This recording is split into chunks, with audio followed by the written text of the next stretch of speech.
김민석 최고위원의 발언이 있겠습니다. 영상을 보겠습니다.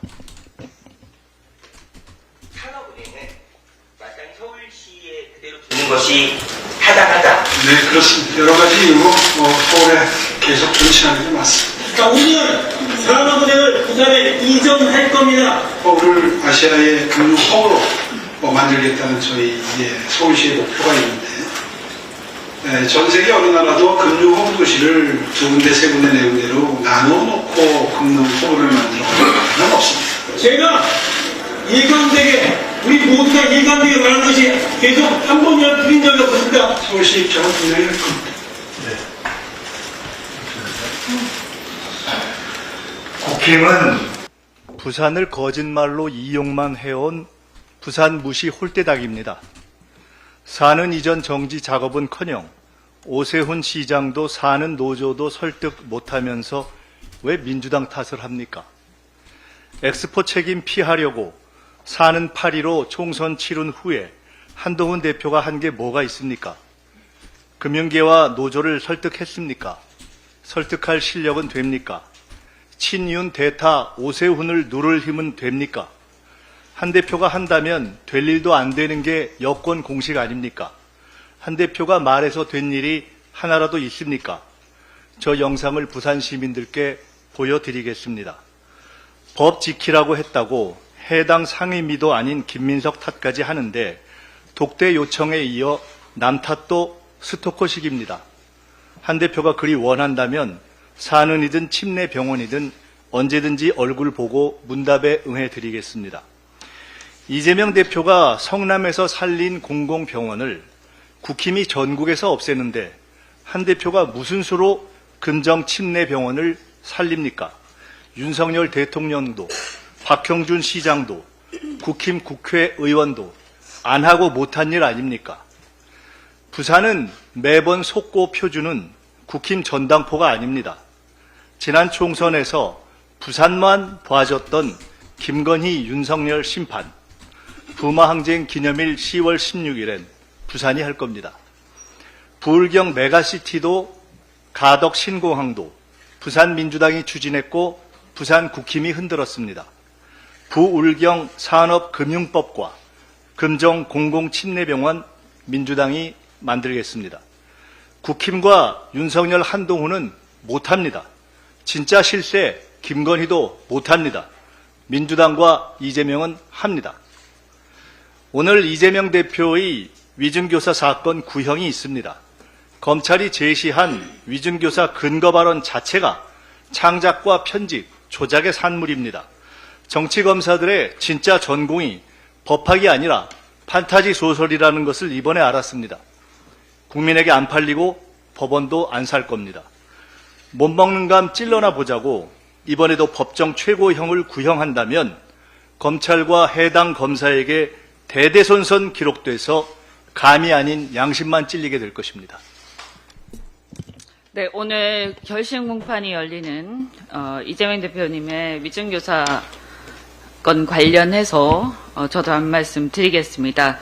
지난 영장기각 결정문에서 위증교사가 마치 소명이 되는 듯 기재가 되어 있어서 많은 분들이 선입견을 갖고 있을 수도 있을 것 같습니다. 다만 이제 그때 판사님 결정을 하신 판사님께서는 영장 기각과 관련해서는 상당히 공정한 결정을 하셨다고 생각이 됩니다만 아마 당시에 이 위증교사 건과 관련해서는 검찰에서 편집한 녹취록을 보신 게 아닌가 하는 생각이 듭니다. 그래서 녹취 전체를 보지 않고 혹시 하신 게 아닌가 하는 생각이 들고요.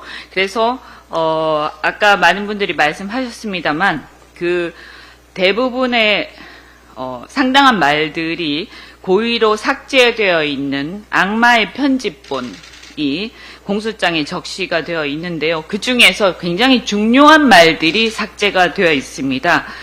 그래서 지난 9월 9일 재판에서는 판사의 주문으로 녹취 전체가 약 30분간 재생이 되기도 했습니다.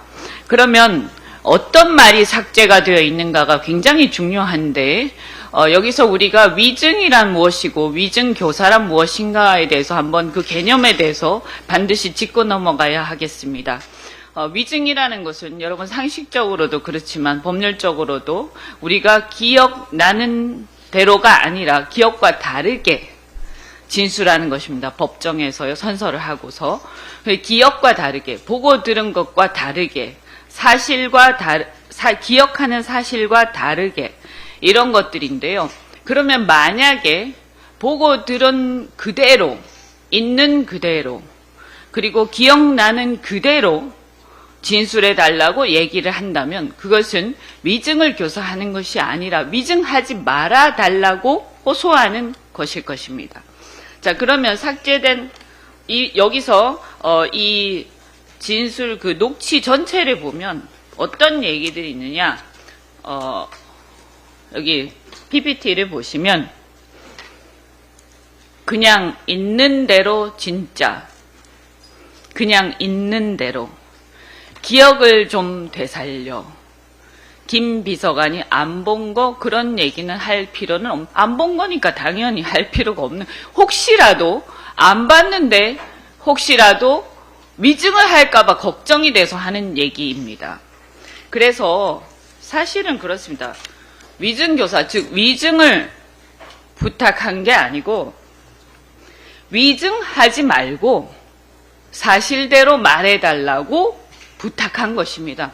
위증을 교사한 것이 아니라 위증하지 말아달라고 부탁하는 내용입니다. 전체를 들어보면. 그러니까 완전히 거꾸로 얘기하고 있는 것입니다. 여러분 꼭 녹취 전체를 들어보시기 바랍니다. 우리가 재판에서 흔히 재판에 증인이 나갑니다만 자신과 이해관계가 다르거나 혹은 감정이 좋지 않은 자가 재판에 증인으로 나갔을 때 혹시라도 위증을 할까봐 걱정이 되는 경우가 많을 것입니다. 특히 정치적으로 진영이 다르거나 여러 가지 이해관계 다를 때는 더 그렇다고 생각을 합니다. 당시 이 증언을 이 상대방이었던 김진성 이분은 김병량 성남시장을 모셨던 김진성 수행비서인데요. 과거에 이재명 대표가 변호사 시절에 김 시장을 대리해서 이재명 변호사를 고소까지 한 사이입니다. 당연히 사이가 좋을 리가 없을 것임이 짐작이 됩니다. 저는 이 부분이 매우 중요하다고 생각하고, 따라서 정치 진영을 떠나서 정치인이 자기와 이해관계가 대립되는 사람이 유력한 증인으로 나올 경우에 그 사람이 어떤 감정이나 이해관계 혹은 정치적 진영 대립으로 인해서 위증할 수도 있다라는 것을 걱정하는 것이 우리의 엄혹한 현실입니다. 그것을 사법체계가 엄격한 검증과 잣대를 통해서 걸러야 함에도 불구하고 도리어 우리의 현실은 검찰 등 수사기관이 권력의 편에 서서 야당 정치인에 대해 악용하거나 유도하고 있는 것이 또한 불행한 현실입니다. 이 위증교사 사건은 권력을 가진 자의 정적의 사건에 대해서 얼마나 힘의 불균형에 의한 위증이 가능하고 또는 양심에 따라 진실대로 말하는 게 우리 현실이 어려운지를 보여주는 단면이라고 저는 생각합니다. 이러한 세태를 우리 현명한 사법부가 균형 잡힌 판결로서 바로잡는 데 기여해 주실 것을 간곡하게 호소하고 기대합니다. 한 말씀 더 드리겠습니다. 오늘 윤석열 정부에서 정부 국무회의에서 최혜병 특검법과 김건희 특검법에 대해 거부권을 의결할 것이라고 합니다. 그런데 헌법상 대통령의 법률안 거부권은 무제한 허용되는 것이 아니라 헌법의 원리에 의해서 당연히 제한이 됩니다. 따라서 거부권의 행사가 헌법 원리상의 한계를 넘어설 경우에는 그 거부권 행사는 위헌이 되어서 그 자체가 탄핵 소추의 사유가 될 수 있습니다. 우리 헌법의 원리 중에서 가장 중요한 원리 중에 하나가 바로 이해충돌 금지 원칙입니다. 즉 공공성과 사사성이 충돌할 때 국가의 공적 영역이 갖는 공공성이 사적 이해관계에 따라서 좌우되는 것을 헌법적으로 용인하지 않겠다는 원칙입니다. 특히 헌법의 수호자로서 대통령은 가장 대표적인 공익의 대표자로서 대통령 권한 행사 시 사익을 우선하는 권한 행사를 할 수 없음은 물론입니다. 그런 헌법상의 이해 충돌 금지 원칙에 비추어 볼 때 첫째, 최혜병 특검법에 대한 거부권 행사는 자기 자신이 피의자가 될 수도 있는 특검법에 대해서 거부권을 행사함으로써 국방의 의무를 수행하다가 사망한 최혜병의 억울한 죽음과 수사 외압에 대한 진상규명이라는 그런 공익보다 본인의 특검 수사를 회피하고 자신의 사법적, 헌법적 책임을 면하려는 사적 이해관계를 우선하는 권한 행사입니다. 두 번째, 김건희 특검법에 대한 거부권 행사는 그보다 더 명확합니다.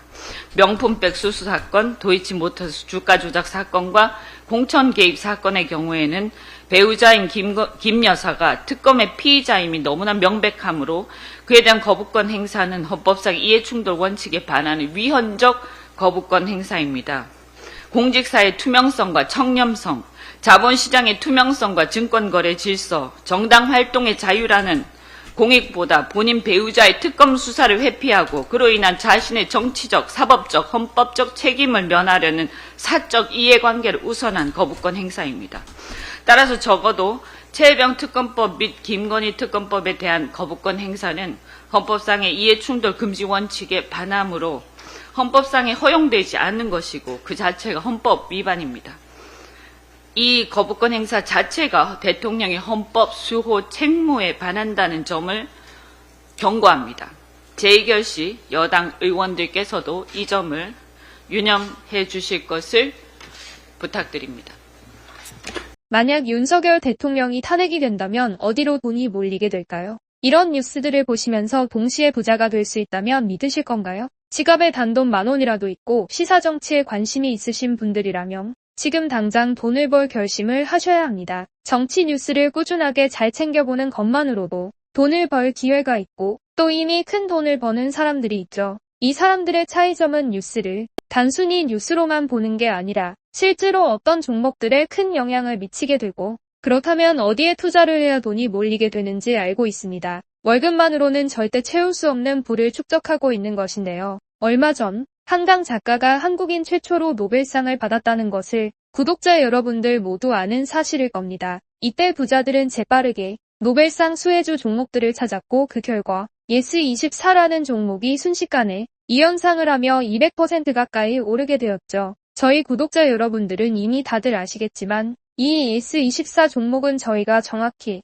어느 가격에 매수해야 하는지 또 언제 팔아야 하는지를 정확하게 공유해드렸었던 사실이 있었죠. 투자로 부자가 된 사람들은 사소한 시사 뉴스들을 그냥 지나치지 않습니다. 전문직이 아닌데도 부자가 되는 사람들의 특징이 바로 이것인데요. 돈으로 이어진다는 경험적 확신이 있기 때문에 진짜로 급등할 수 있는 종목들에 과감히 투자해 남들과 비슷한 연봉을 벌어도 절대 월급으로는 만들 수 없는 큰 투자 수익들을 지금도 만들고 있다는 것입니다. 이번엔 현재 가장 핫한 북한 도발을 대비하여 또 한 번 급등이 유력한 대장 종목을 알아냈는데요. 제 목표는 채널을 크게 성장시키는 것이기 때문에 여기까지 영상을 시청해주신 분들께만 이 정보를 드리고자 합니다. 제 개인 휴대폰 번호 010-792-8273으로 기회라고 문자를 보내주시면 링크 하나를 보내드릴 건데요. 링크로 들어오시면 이번 미대선주 그리고 북한 도발 관련 유력주를 공유해드리겠습니다. 또한 윤석열이 탄핵될 것을 대비하여 탄핵 수혜주 또한 미리 파악 완료한 상태입니다.